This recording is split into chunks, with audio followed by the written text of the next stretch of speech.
लेकिन मुसलमानों के रिजर्वेशन की बात कोई क्यों नहीं कर रहा है? उनको भी हक मिलना चाहिए। हम क्या इस मुल्क के रहने वाले नहीं है? क्या हमने इस मुल्क के लिए कुर्बानी नहीं दी है? क्या हमने इस मुसलमानों ने इस मुल्क में 1000 साल जो है हुकूमत चलाई, कभी फिरका परस्ती किया क्या? सबको भाई गंगा जमनी तहजीब को इस मुल्क में फरोग दिया गया। मराठा भाइयों ने पूरी ताकत के साथ विरोध किया सरकार का और उन्होंने अपनी बात मनवाई। उन्होंने सरकार ने सारी पार्टियों के लोगों को बुलाया, उनके लीडरों को बुलाया कि इसके ऊपर हम विचार करेंगे सब मिल करके। समाजवादी पार्टी को नहीं बुलाया। मैं पूछना चाहता हूं मुख्यमंत्री जी से, उप मुख्यमंत्री जी से कि समाजवादी पार्टी की क्या, यदि आज आत्मा नाम की कोई चीज होगी तो डॉक्टर भीमराव अंबेडकर की आत्मा, गांधी जी की आत्मा, मौलाना अबुल कलाम आज़ाद की आत्मा खून की आंसू रोती होगी कि जिस देश को हमने सेकुलर बनाया, जिस देश को हमने आजादी के लिए हमने इतनी बड़े बड़े पापड़ बेले।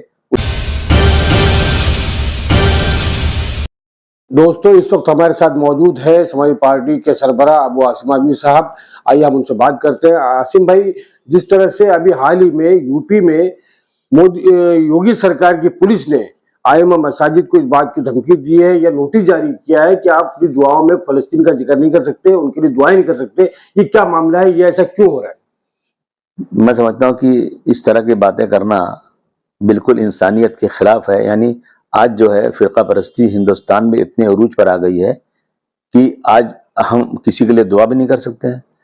मैं योगी जी से कहना चाहता हूँ बहुत ही अदब के साथ में कि जब पाकिस्तान, बांग्लादेश, अफगानिस्तान या दुनिया की किसी भी मुल्क में किसी मंदिर के साथ में, किसी हमारे हिंदू भाई के साथ में कहीं भी सांप्रदायिकता होती है, कहीं मंदिर पे हमला होता है, तो हम लोग चीख पड़ते हैं और उनकी एम्बेसीज को बुलाते हैं, उनके खिलाफ सड़क पे एहतजाज करते हैं।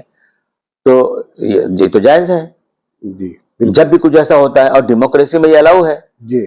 मैं समझता हूँ कि ये देश, इस देश में डिक्टेटरशिप नहीं है जी। अगर आप अमेरिका में देखें आज जी, तो व्हाइट हाउस के पास जाकर लाखों लोग, उस अमेरिका में जहां यहूदियों का बिल्कुल बोलबाला है, जो इकोनॉमी पूरी यहूदी लेके चलते हैं, जो इसराइल के सपोर्ट में पूरा का पूरा अमेरिका खड़ा है, सरकार खड़ी है, वहां की जनता जो है वहां उनके खिलाफ, इसराइल के खिलाफ और फलस्तीन के फेवर में वहां एहतजाज कर रही है। पूरी दुनिया में हो रहा है, पूरी आजादी पूरी दुनिया में है। तो वो डेमोक्रेसी कौन सी है? डेमोक्रेसी कौन सी है? मैं समझता हूँ कि हिंदुस्तान में अभी इमरजेंसी नहीं लगी है, अनडिक्लेयर इमरजेंसी हो गई है। ये बिल्कुल गलत चीज है। हमारी मस्जिद, हमारा उस मस्जिद से बहुत बड़ा वास्ता है, मस्जिद अक्सा से, और कुरान शरीफ में लिखा हुआ है कि दुनिया में 3 मस्जिदों की ज़ियारत करना है। उस मस्जिद 3 मस्जिद में एक मस्जिद मस्जिद अक्सा भी है, और वो मस्जिद अक्सा अगरचे आज जो है उनके कब्जे में है, उसको फ्री नहीं है। मैं समझता हूँ कि याद करो हिंदुस्तान में जब अंग्रेज आ गया था तो अंग्रेजों को भगाने के लिए लाखों लोगों ने शहादत का जाम पिया था। लोगों को, मुसलमानों को मार मार के शहीद करके अंग्रेजों ने सारे दरख्तों पर लटका दिया था, लेकिन मरते शहादत का जाम पीते रहे। लेकिन कहा कि हम जब तक भारतवर्ष को आजाद नहीं करवा लेंगे, हम हिंदुस्तान में आजादी की सांस जब तक नहीं लेंगे, हमारी ये लड़ाई जारी रहेगी। वही लड़ाई तो वहां फलस्तीन में भी है। और मैं समझता हूं कि पूरी दुनिया एक कुटुंब है।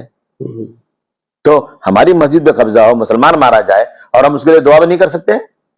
ये तो बहुत बड़ी वो है। मैं समझता हूं कि इस चीज को नोट करना चाहिए। और अगर योगी जी ये बात कर रहे हैं तो मैं पूछता हूं कि नरेंद्र मोदी साहब ने, हमारे प्रधानमंत्री ने वहां फिर एड क्यों भेजा?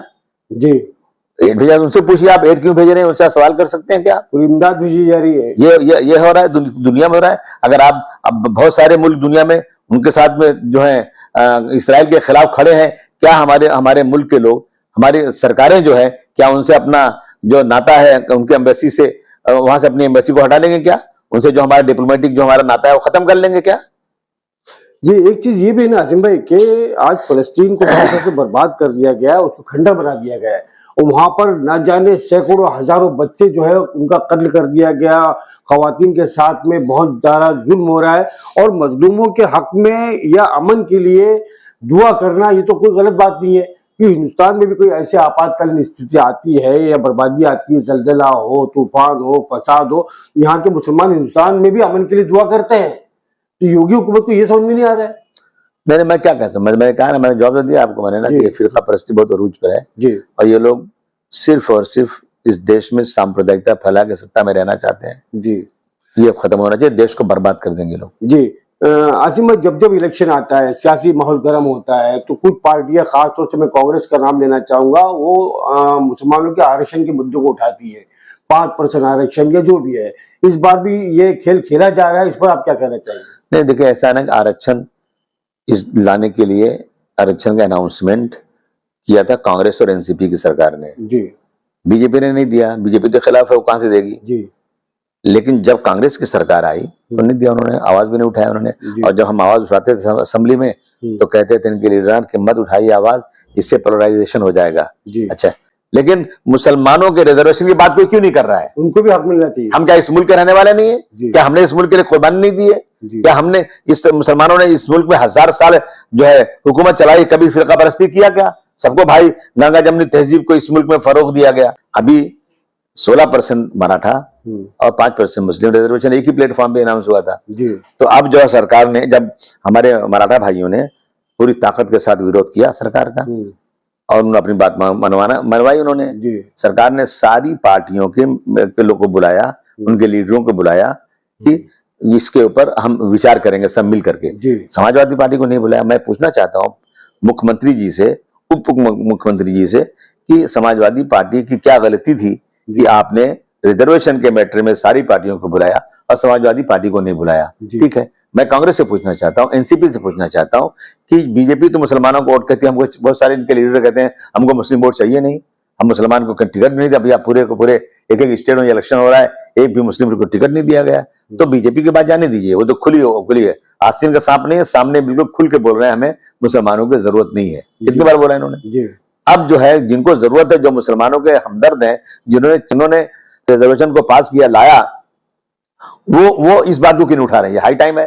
अगर ये कहा कि भाई 16% मराठा भाइयों के रिजर्वेशन पे हम जो है एक कुछ दिन का टाइम लिया गया, हम कोशिश करेंगे, तो उसी में 5% मुसलमानों की बात क्यों नहीं हो रही है?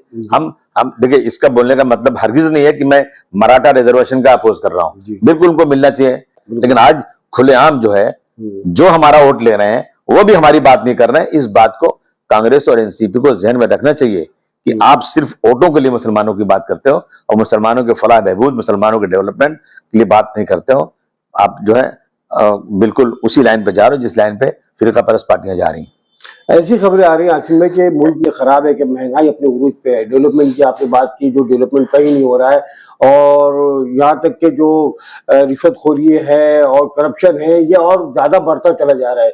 इसी बीच ये खबर आ रही है कि आने वाले 2024 के इलेक्शन से पहले फिर एक राम मंदिर को बनाने का मुद्दा छेड़ा जाएगा और घर घर से जो है वो ईंटें पहुंचाई जाएगी, फिर राम मंदिर की तामीर की बात होगी और इस तरह से पूरे देश को भगवाकरण करने की कोशिश की जाएगी। तो क्या इस तरह से ये इलेक्शन मोदी जी जीत जाएंगे? मैं समझता हूँ कि ये देश एक सेक्युलर देश है, इसमें गंगा जमुनी तहजीब वाला देश है। जनता ने 9 साल 10 साल होने जा रहा है, देख लिया कि इस हुकूमत ने वादे किए पूरे नहीं किए और सिर्फ इस मुल्क की तहजीब को बर्बाद करके वोट लेना चाहते हैं। मैं समझता हूं कि अब पानी सर से ऊंचा हो चुका है, सारी प्रॉपर्टीज बिक रही है, रिजर्वेशन खत्म हो रहा है पिछले दरवाजे से, ये सामने से नहीं खत्म कर सकते क्योंकि इनको लगता है कि बहुत बड़ा देश में आंदोलन शुरू हो जाएगा। सारी रेलवे बिक गया, एयर इंडिया बिक गया, बहुत बड़ी बड़ी इंडस्ट्रीज बिक गई, तो उसमें रिजर्वेशन तो खत्म ही हो गया।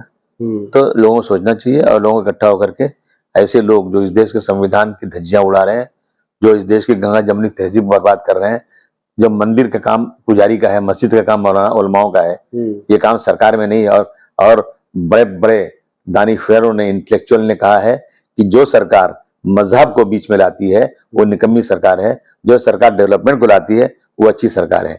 इन चीजों को देखते हुए भारतवर्ष की जनता को ख्याल करना है कि इस देश में रहने वाले लोगों जिन्होंने कुर्बानियां दी हैं, यदि आज आत्मा नाम की कोई चीज होगी तो डॉक्टर भीमराव अंबेडकर की आत्मा, गांधी जी की आत्मा, मौलाना अबुल कलाम आज़ाद की आत्मा खून के आंसू रोती होगी कि जिस देश को हमने सेकुलर बनाया, जिस देश को हमने आजादी के लिए हमने इतनी बड़े बड़े पापड़ बेले, उस देश में आज क्या हो रहा है।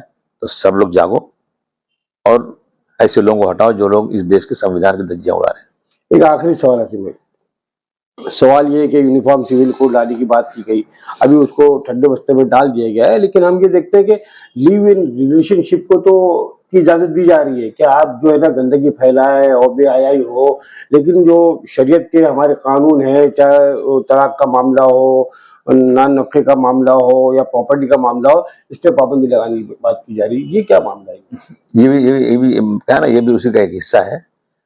इस देश में हर मजहब को अपने अपने मजहब पे चलने का पूरा हक है। लिव इन रिलेशन चाहिए। रिलेशन ऐसा है ना, बेहाई कमीनापन और कुछ नहीं है ये, कि मतलब एक लड़की 18 साल की उम्र के बाद किसी आदमी के साथ अपनी मर्जी से, आजाद हिंदुस्तान है, डेमोक्रेसी यहाँ बहुत अलाउ है यहाँ पर, कि वो लड़की उसके साथ रहे बगैर शादी के। मैं समझता हूँ कि इससे ज्यादा बुरा और क्या हो सकता है। जायज ताल्लुकात को नहीं मान रही सरकार, नाजायज ताल्लुकात। अब देख लीजिए, आप सोच लीजिए, आप अगर एक आदमी जो है वो शादी करता है और उसकी अगर एक लड़की की उम्र जो है कम है और वो शादी हो जाती है तो उसमें उसको जेल जाना पड़ेगा। लेकिन अगर आप असलियत में देखें, आप अगर इस देश की संस्कृति पे आप गौर करें, अगर आप इंसानियत को पे गौर करें, तो आप समझिए कि Islam is a perfect religion, मुकम्मल मज़हब। उसने कहा है इस्लाम में कि अगर लड़की बालिग हो गई, एडल्ट हो गई और उसकी शादी मिल गई और आपने इसलिए शादी नहीं किया कि अभी मैं थोड़ा दिन रुक के करूंगा, तो लड़की या लड़का अगर किसी बुराई में फंस जाते हैं तो उसके गुनहगार माँ बाप भी होंगे जी। और शादी नहीं लगती तो मजबूरी है। सही है। और यहाँ कह रहे हैं शादी लग गई तो भी आप इस उम्र में शादी नहीं कर सकते, 21 साल के पहले शादी नहीं कर सकते, तो उस पर आपको जेल हो जाएगी। मैं समझता हूँ ये सारी चीजें जो है ना देश को बर्बाद करने वाली है। जिसने दुनिया बनाई, हमारे कल्चर को भी तबाह, सब तबाह हो रहा है, तब तबाही के गाल खड़े हुए हैं। अभी भी होश में आ जाए लोग। सही। बहुत बहुत शुक्रिया अबू आसिम साहब, आमना सामना मीडिया से बात करने के लिए। कैमरा पर्सन शान पटेल के साथ आपका दोस्त आशीष जी।